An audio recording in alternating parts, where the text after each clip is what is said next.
હરિઓમ. આજે આપણે standard 8માં English 1માં જ્યાંથી બાકી છે ત્યાંથી શરૂ કરીશું. તો આપણે પાર્ટ છે તે કમ્પ્લીટ થઈ ગયો. તો એક 4 હવે છે મેચ A with B. તો અહીંયા જે જોડકા જોડવાના છે કોમ્પિટિશન તો એની સામે શું આવશે તો કે CONTEST કન્ટેસ્ટ, સ્પર્ધા. બરાબર. સ્કોલરશીપ તો કે ફંડ ફોર એજ્યુકેશન. એક્સપર્ટ એટલે કે નિષ્ણાંત, કોઈ વિષયમાં નિષ્ણાંત હોય તેમાં દર્શાવવા માટે તો કે નોલેજેબલ પર્સન. પછી છે કન્ટેસ્ટન્ટ તો કે પાર્ટિસિપન્ટ કે કોઈ સ્પર્ધામાં ભાગ લેનાર. પછી છે હોસ્ટ તો કે anchor. Answer the following question. Who is the host of contest તો કે the English teacher Mr. Parmar, host of the contest. What is the name of Vikas School? The name of Vikas School is Smith Vidyalaya. Who is Mr. Bright? What does he do? તો કે Mr. Bright is શું છે તો કે laptop and Mr. Bright છે તે શું છે તો કે Mr. Bright laptop of Mr. Parmar is the scorer of papers. એટલે કે તે શું દર્શાવે છે તો કે સ્કોર દર્શાવે છે. કોના તો કે જે કન્ટેસ્ટન્ટ હોય છે તેના. The score of the contestant. Who is Miss Tick Tick? તો કે Miss Tick Tick is the clock. Miss Tick Tick is the clock. હવે છે say whether the following are true or false. After 3 questions, a contestant will be free from Miss Tick Tick. તો કે yes એટલે કે right. True. There is a helpline through which we can talk a person. True. The expert is an English teacher. તો true. Expert છે તે કોણ હતું? નિષ્ણાંત ઇંગ્લિશ ટીચર મિસ્ટર પરમાર જ હતા ને. પછીનું છે mister bright give 1 minute time to the contestant. તો શું આવશે? ટ્રુ. અને Mirabai of the Gujarati poem Gram Mata falls. હવે જોઈએ એક્ટિવિટી 5. એમાં છે જે કનૈયાલાલ મુનશીની અહીંયા એક વાત કરવામાં આવી છે. Here is the time line of the great Gujarati writer Kanaiyalal Munshi. Study it carefully. અહીં કનૈયાલાલ મુનશીની જીવનરેખા આપી છે તેનો અભ્યાસ કરો. તો અહીંયા છે જર્સ અને ઇવેન્ટ. 1887 એટલે કે 1887 બોર્ન ઇન ભરૂચ. 1887માં તેનો જન્મ થયો હતો ભરૂચમાં. 1916 એટલે કે 1960 રોડ પાટણની પ્રભુતા. 1916માં તેણે પાટણની પ્રભુતા લખી. 1920 રોડ પૃથ્વી વલ્લભ. 1920માં તેણે પૃથ્વી વલ્લભ લખી.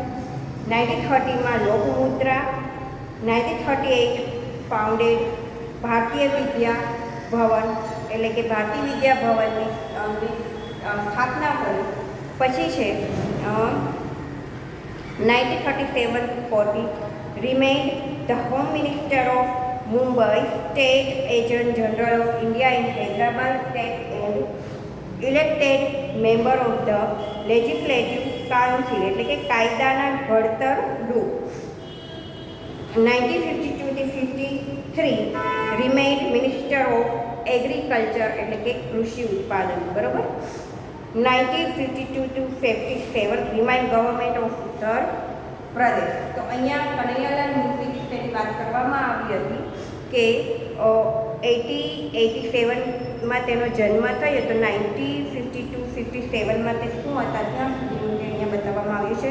અને he died in 1971 at his resident of in Mumbai. અને 1971માં તેનું મૃત્યુ થયું ત્યાં. તો તેનું જ્યાં તે રહેતા હતા મુંબઈમાં ત્યાં. Suppose your met him when he was a governor of Uttar Pradesh. What question would you like him? તમે ઉત્તર પ્રદેશના ગવર્નરને મળો છો તો તમે તેના વિશે તમે શું ઇન્ટરવ્યૂ લો અને તમે શું તેને ક્વેશ્ચન પૂછી શકો છો, એના વિશેનું તમારે અહીંયા લખવાનું રહેશે. બરાબર. Proper your father's mother's timeline, write 5 sentences about him her. હવે એક્ટિવિટી 6 એ છે, એમાં શું કરવાનું છે તો કે following are the steps to plan a quiz, read them, work each group in group and arrange them in a proper order. હવે અહીંયા જે છે તો જે વાક્યો છે તેને વ્યવસ્થિત રીતે ગોઠવવાના છે.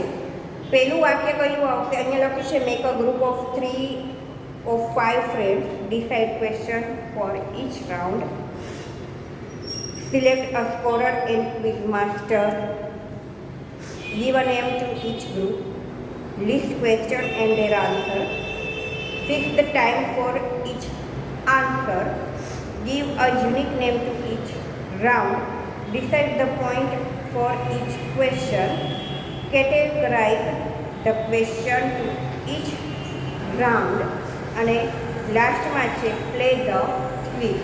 તો આપણે વાક્ય ગોઠવવાના છે કે કઈ રીતે વાક્ય, પહેલું વાક્ય કયું આવશે, બીજું વાક્ય કયું આવશે, એ રીતે વાક્યો છે તે ગોઠવવાના છે. તો અહીંયા જે છે પહેલું જે છે list question and their answer. બીજું છે decide question for each round. ત્રીજું આવશે categorize the question to each round. ચોથું આવશે decide the point for each question. પાંચમી આવશે fix the time for each answer. છઠ્ઠું આવશે give a unique name to each round. પછીનું છે સાતમું વાક્ય કે make a group of 3 to 5 friend. આઠમું વાક્ય આવશે give a name to each group. નવમું વાક્ય આવશે select a scorer and quiz master. અને 10મું આવશે પ્લે ધ ક્વિઝ. એટલે અહીંયા 10 વાક્યો છે તે વ્યવસ્થિત રીતે ગોઠવવાના છે. જે છેલ્લું વાક્ય છે તે તો છેલ્લું જ રહેશે. એક્ટિવિટી 6B અહીંયા તો ખાલી શાળામાં ક્વિઝ આયોજન કરીને એ જ છે. હવે જોઈએ 6C. એમાં છે નીચેના પ્રશ્નના ઉત્તર માટે વિકલ્પ બનાવો. એમાં છે who is the writer of the Mahabharata. તો કોણ આવશે? તમારે આપણે કોઈ પણ નામ લખી નાખવાના કે વેદવ્યાસ છે, કર્ણ છે, દુર્યોધન છે, કોઈ પણ નામ લખી નાખવાના, વાલ્મીકી છે. બરાબર. તો અહીંયા શું આવશે તો કે તે ઓપ્શન મૂકી દેવાના કે પહેલામાં એમાં લખવાનું કે વાલ્મીકી, બીમાં વેદવ્યાસ, ત્રીજામાં શું લખાય કર્ણ અને ચોથામાં કોઈ પણ દુર્યોધન કે કોઈ પણ લખી નાખવાનું. તો અહીંયા છે કે દ્રોણાચાર્ય છે, કાંઈ પણ તમે લખી શકો. તો અહીંયા છે મહાભારત છે તે કોણે લખી હતી તો કે વેદવ્યાસે લખી હતી. હુ ડિસ્કવર્ડ અમેરિકા તો કે શેક્સપિયર છે કે કોલંબસ છે કે એલેક્ઝાન્ડર છે, ઓબામા છે. તો શું આવશે અહીંયા? કોલંબસે અમેરિકાની શોધ કરી. બરાબર. પછીનું છે ત્રીજું when did the battle of Plassey take place તો કે 1757, 1967, 1875, 1857. તો 1875 છે તે સાચો જવાબ આવે છે.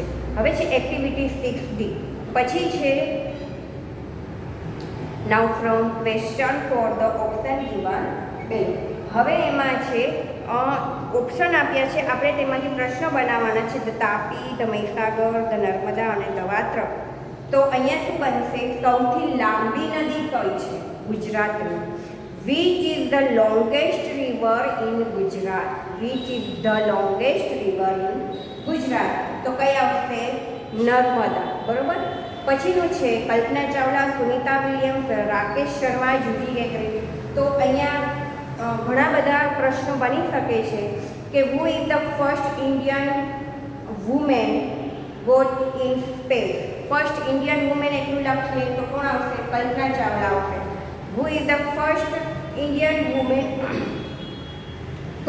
હુ was the first Indian women go to space? તો કે Kalpana Chawla. Who was the first Indian origin Gujarati women? Origin Gujarati women આવશે તો સુનિતા વિલિયમ્સ. પછી who is the first Indian man આવશે તો આવશે રાકેશ શર્મા. બરોબર. તો ઇન્ડિયાના પૂછાય તો આવી રીતે ઘણા બધા પ્રશ્નો બને છે એમાં. પછી છે કોમ્પ્યુટર, લેપટોપ, ટેબ્લેટ અને મોબાઈલ. વોટ ઇઝ આકાશ? તો શું આવશે? ટેબ્લેટ છે તે આકાશ છે. પછીનું છે પ્રેમાનંદ, નરસિંહ મહેતા, કનૈયાલાલ મુનશી અને ઉમાશંકર જોશી. હુ રોટ ભૂમિઓ વિના ભંગાતા મારે ડુંગરા? એ કોણે લખી છે? તો કે ઉમાશંકર જોશી. હુ રોટ પાટણની પ્રભુતા? કનૈયાલાલ મુનશી. આમાંથી પણ પ્રશ્નો બની શકે છે, બરાબર. પછીનું છે સોલાર એનર્જી, ઓઇલ, પેટ્રોલ અને કોલ. તો શું બનશે? તો કે which of the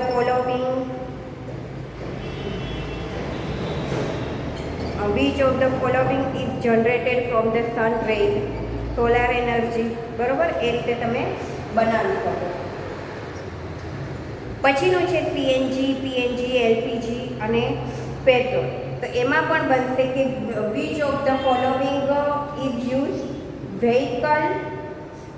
in vehicle. તો વ્હીકલમાં શું ઉપયોગી થાય છે? તો કે સીએનજી ઉપયોગ થાય છે, બરાબર. પછી પોરબંદર, અમદાવાદ, કરમસદ અને નડિયાદ. તો વેર ઇઝ ધ ગાંધીજી બોર્ન? તો કે પોરબંદર. પછી છે where is Sardar Patel Born? તો કે નડિયાદ. એ રીતે પણ વાક્ય બની શકે છે. પછીનું છે જુનાગઢ, અમદાવાદ, સુરત અને કચ્છ. તો કે where is the Sabarmati ashram? Ahmedabad. Where is the Kalo Dungar? Kutch. એવી રીતે તમે આમાંથી પ્રશ્નો બનાવી શકો છો. હવે છે યુનિટ 2.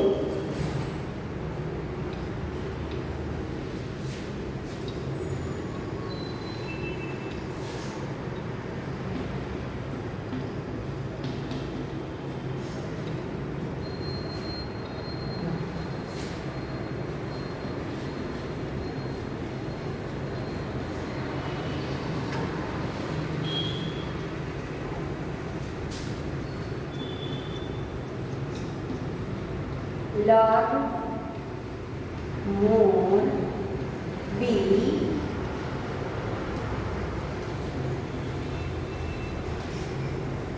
brighter. બરાબર. એમાં છે એક્ટિવિટી 1. શું છે? તો કે એક પોયમ આપેલી છે. Whenever I see others taller than me, I feel that I am small and I wish I were tall. જ્યારે પણ હું બીજાને જોઉં છું ત્યારે others taller than me, બીજા લોકો મારા કરતાં લાંબા છે. I feel that I am small, ત્યારે મને એમ લાગે છે કે હું નાનો છું. and I wish I were tall, અને હું એવું ઈચ્છું છું કે હું પણ લાંબો હોઉં. Whenever I see someone overtake me, I wish my legs were longer to carry me faster. જ્યારે પણ હું બીજા લોકોને જોઉં છું કે શું કરે છે તે મારા કરતાં ઓવરટેક મી એટલે મારા કરતાં આગળ નીકળી જાય છે, હું એવું ઈચ્છું છું કે મારા પગ પણ લાંબા હોય. ટુ કેરી મી ફાસ્ટર, જે મને ઉંચકીને ફટાફટ હું પણ ચાલી શકું, એમ અહીંયા કહેવા માંગે છે. Whenever I hear, oh your friend is such a dear, I feel like asking why and it makes me cry. શું કહે છે કે જ્યારે હું આઈ હિયર, હું સાંભળું છું, oh my friend is such a dear, I feel like asking why, તું ખૂબ જ એમ કે કેટલો વહાલો છે, ત્યારે મને એવું થાય છે કે કેમ. And it make me cry, અને મને ત્યારે રડવું આવે છે. પછી ધેન કમ્સ માય મધર, મારી માતા આવે છે. હું સેઝ ડોન્ટ બોધર, તું ડોન્ટ બોધર એટલે ચિંતા કરવી નહીં. I love you my dear, the words I am happy to hear. તો અહીંયા એક રિસાઇટ હતી તે તમારે પાકી કરવાની છે, બરાબર. એક્ટિવિટી 2 છે, એ બુર્જ ખલીફા વિશેની અહીંયા વાત કરવામાં આવી છે. ચિત્ર જુઓ અને માહિતીનો અભ્યાસ કરો. અહીંયા એક બિલ્ડિંગ છે, ચિત્ર તમે જોવો છો કે કેની બિલ્ડિંગ આપેલી છે, તો કે Burj Khalifa is the tallest building in the world, it is skyscraper in Dubai. Burj Khalifa નામની એક મોટી બિલ્ડિંગ છે દુનિયામાં. સૌથી મોટી બિલ્ડિંગ કઈ છે, તો કે બુર્જ ખલીફા. તે ગગનચુંબી ઇમારત છે તે ક્યાં આવેલી છે? તો કે દુબઈમાં. It has 163 floors. Each height is 27.8 meters, मतलब કે 2722 feet. It is the tallest man-made structure in the world. Its base is 3,33,100 square feet. બરાબર. તો એનું જે બતાવે છે કે તેની હાઇટ છે તે કેટલી છે? 827.8 મીટર, એટલે કે 2722 ફૂટ. પછી છે તેનું સ્ટ્રક્ચર એટલે કે બાંધકામ છે. દુનિયાનું એનું જે બાંધકામ માળખું છે, ટોલેસ્ટ મેન મેડ, સૌથી જે ઊંચો માણસ છે તેણે જ તેનું બાંધકામ કર્યું છે. હવે તે પોતે જ ઊંચો હોય તો તે બિલ્ડિંગ પણ ઊંચી જ બનાવવાની ને, બરાબર. પછીનું છે ઇટ્સ બેઝ ઇઝ, તેનું બેઝ છે તે કેટલું છે? તો કે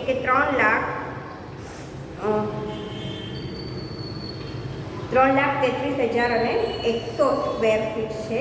it has the longest water supply, તેની સૌથી લાંબી જે પાણીની લાઈન છે તે પણ છે. પછી છે it has the longest lift, આટલી મોટી બિલ્ડિંગ છે તો લિફ્ટ પણ એટલી જ લાંબી હોવાની, બરાબર. પછીનું છે it's cost of construction was $1.5 billion. It is the most expensive building. હવે અહીંયા લખ્યું છે ધ કોસ્ટ, એટલે કે તેની કિંમત છે, તેનું બાંધકામની પ્રમાણે તેની કિંમત છે કેટલી છે? તો કે 1.5 બિલિયન, એટલે કે 1,00,000 કરોડ અબજ. 1,00,000 કરોડ અબજ. ખૂબ જ એક્સપેન્સિવ એટલે ખર્ચાળ, મોંઘી, સૌથી મોંઘામાં મોંઘી બિલ્ડિંગ છે. હવે અહીંયા ટ્રુ ફોલ્સ એના આપ્યા છે. The tallest building in the world in Burj Khalifa, true. It is the smallest building in Dubai, false. No other building has so long water supply lines as Burj Khalifa, true. Its lift system is the longest one in the world, એ પણ true. પછીનું છે પાંચમું, its cost was higher than any other building in the world, true. તો અહીંયા જે સૌથી ઊંચી building છે તો એની લિફ્ટ પણ એટલી જ હોવાની, વોટર સપ્લાય પણ એટલું જ હોવાનું. તો અહીંયા શું આવશે? ટ્રુ જ આવશે. કંઈ દુબઈની નાની બિલ્ડિંગ નથી, એટલે એમાં શું આવશે? ફોલ્સ. હવે અહીંયા એક્ટિવિટી 3 છે, જે આપણે પોઝિટિવ, કમ્પેરેટિવ, સુપરલેટિવ ડિગ્રી શીખ્યા અને શીખતા રહીશું એનું જ અહીંયા એક્ઝામ્પલ આપવામાં આવ્યું છે એક્ટિવિટી 3માં. ધ્યાન આપો. બોક્સ દોર્યા છે, જુઓ અહીંયા. સ્મોલ, સ્મોલર અને સ્મોલેસ્ટ એ રીતે આપ્યા છે. સેકન્ડ બોક્સ ઇઝ, શું આવશે? સેકન્ડ બોક્સ ઇઝ સ્મોલ, સૌથી નાનું છે ને તે, તો second box is small. Third box is smaller than first box.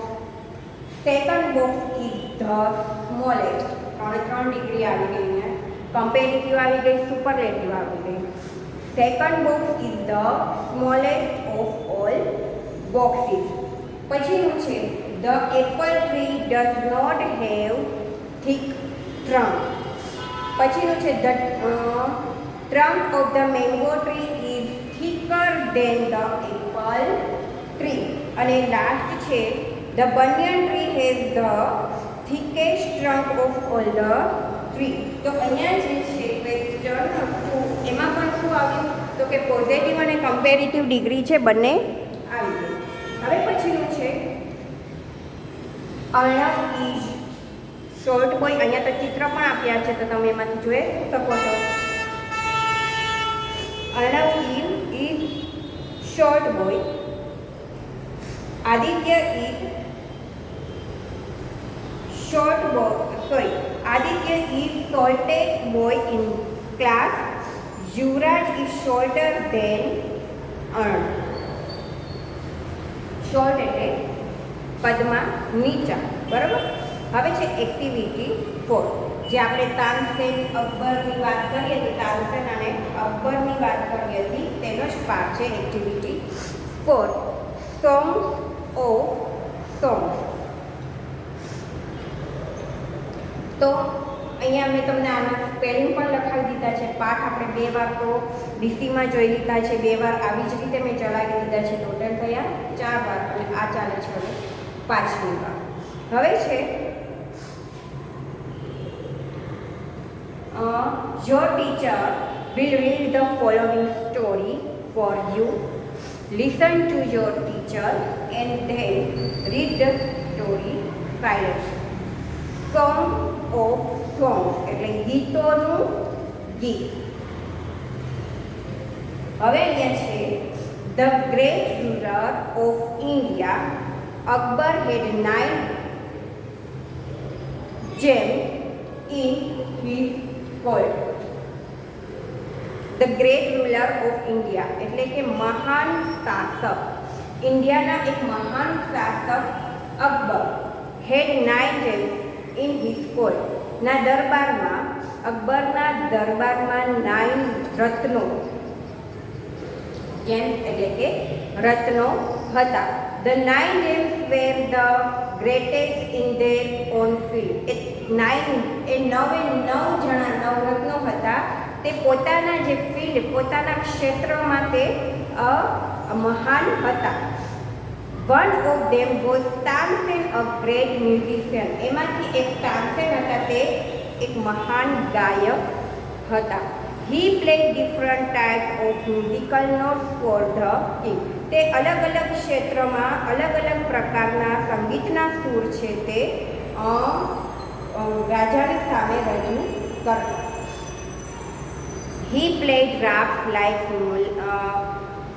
Malpams, Deepak, Kedar, Malhar, તે તેના જે રાગ વગાડતા હતા કયા કયા હતા તો કે માલપમ્સ, દીપક, કેદાર, મલ્હાર વગેરે.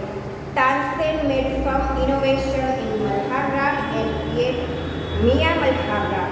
તાનસેને જે બીજા ફેરફાર કરીને ઇન મલ્હાર રાગ, જે તેના માંથી મલ્હાર રાગમાંથી એક ફેરફાર કરીને તેને મિયા મલ્હાર રાગની રચના કરી. ક્રિએટ એટલે કે રચના કરવી, ઇનોવેટ એટલે કે ફેરફાર કરવો. પછીનું છે one evening the king was in his court. He said to Tansen, Ustadji play something new on your tanpura and make us happy. એક દિવસ સાંજે રાજા છે તેના દરબારમાં હતા, ત્યારે તેને તાનસેનને કહ્યું, તેને શું કહેતા તાનસેનને? Ustadji play something new on your tanpura. તમે કંઈક તમારા તાનપુરામાંથી કંઈક વગાડો અને મને ખુશ કરો. તાનસેન એગ્રી એટલે કે સહમત થવું. તાનસેન છે તે સહમત થયા. હી ટુક હિઝ તાનપુરા, તેણે તેનો તાનપુરા લીધો. હી સ્ટાર્ટેડ ધ રાગ દરબારી, તેને દરબારી રાગ ગાવાનું શરૂ કર્યું. ધ કોર્ટ બીકમ કામ, કોર્ટ આખો દરબાર છે એકદમ શાંત થઈ ગયો. એન્ડ ક્વાઇટ, એકદમ શાંતિ છવાઈ ગઈ. પીપલ ફોરગોટ એવરીથિંગ અરાઉન્ડ ધેમ. પીપલ, લોકો બધું જ, આજુબાજુનું બધું જ ભૂલી ગયા. After some time the king look up, થોડાક સમય પછી રાજાએ જોયું. હિઝ આઈઝ બ્રાઇટ, તેની આંખ છે તે ચમકતી હતી. વિથ પ્રેઇઝ, વખાણથી. વન્ડરફુલ, હી સેડ, રાજાની આંખ છે તે ચમકતી હતી અને તેને તેના વખાણ કર્યા. શું કીધું? વન્ડરફુલ એટલે કે ઉત્તમ, અદ્ભુત. Super, I listen to you every day but this was the best. હું તમને રોજ જઈ સાંભળું છું, પણ આજે છે તમે જે વગાડ્યું ખૂબ જ સરસ હતું. Tansen bowed before the king. તાનસેને બાઉડ એટલે કે અભિવાદન કરવા માથું નમાવું. તાનસેને રાજાની પાસે અભિવાદન જે રાજાએ કર્યું તેને સ્વીકારવા તેણે માથું નમાવ્યું. I think you have the most wonderful voice in the world, said the king. રાજા તેને એમ કહે છે કે મારા વિચાર પ્રમાણે આખી દુનિયામાં તમારા જેવો અવાજ, મતલબ કે તમારો અવાજ ખૂબ જ સુંદર અને અદ્ભુત છે. Well my lord there is someone who singer better than I. ત્યારે તાનસેન એમ કહે છે હસીને કે કોઈ એવું એક છે કે જે મારા કરતાં પણ વધારે સારું ગાય છે. Really cried the disbelieving king. સાચે મને તે માનવામાં આવતું નથી. Then I must have him sing in my court can you arrange it આઝ ધ કિંગ. રાજાએ કહ્યું કે જો તમે તેને મારા દરબારમાં તેને લઈ આવો એવી કોઈક વ્યવસ્થા અરેન્જ એટલે કે ગોઠવી શકો, તમે તેવું કંઈક કરી શકો. Tansen shook its head. તાનસેને તેનું શેક એટલે હલાવવું, અહીંયા શુક છે ભૂતકાળનું રૂપ છે, તેને માથું હલાવ્યું. I am afraid he will not come to the court. મને એવો ભય છે કે તે કોર્ટ એટલે કે દરબારમાં આવશે નહીં. બરાબર. What even if he hears that the king himself request him not even then? What soon if he hears that the king himself? તો રાજા પોતે વિનંતી કરે તો પણ તે નહીં આવે. Akbar was very eager to meet him. અકબરે તેને મળવા માટે બહુ આતુરતા દર્શાવી છે. Very well, ઉસ્તાદજી, said the king. With a smile he looked into Tansen's eyes. If he does not come here, I shall go to him myself. Will you take me to him? asked the king. રાજા કહે છે કે જો તે અહીંયા ન આવી શકે તો તમે મને એની પાસે લઈ જશો. એવું રાજા તેમને કોને કહે છે? તો કે તાનસેનને કહે છે. હવે પછી પેજ નંબર 16 છે, ત્યાંથી જે પાઠ અધૂરો છે તે પછીના નેક્સ્ટ પીરિયડથી શરૂ કરીશું. હરિઓમ.